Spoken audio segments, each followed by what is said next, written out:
The midsize sedan segment is full of boring, bland cars. Most people play it safe and just get a Camry or Accord. But if you're looking to do things a little bit differently, you can get one of these two cars, the 2016 Kia Optima and the Volkswagen Passat. So both of these are pretty forgotten cars in their segment, and they're both really solid alternatives to the more mainstream cars. But they both do two very different things and appeal to two very different drivers. So let's check them out.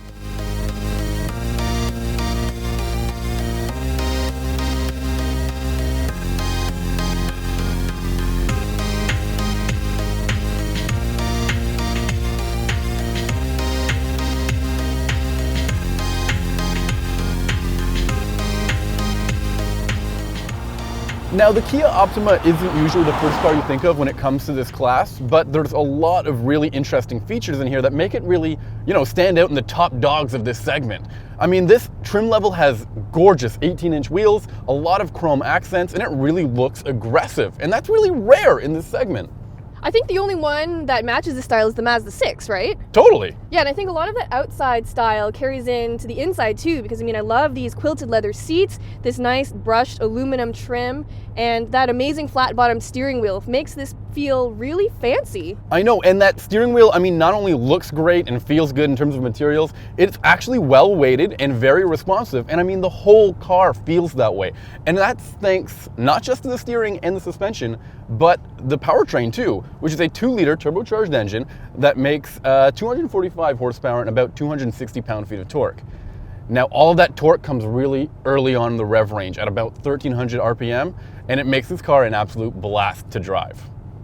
One of the other important features of this car is the selectable drive modes. There's a sport mode, which tightens up the steering and transmission, makes the car really responsive. But there's also an eco mode, which puts the car into its highest gears as soon as possible and maximizes the fuel economy.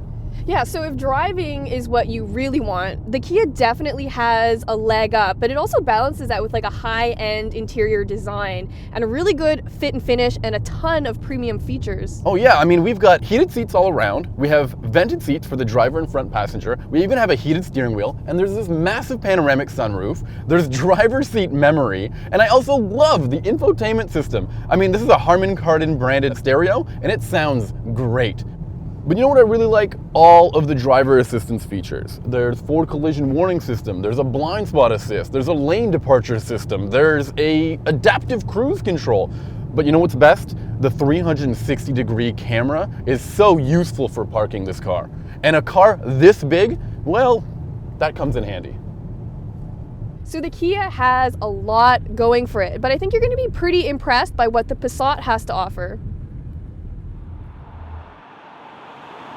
So we're in the Passat now, and what's the very first thing you notice?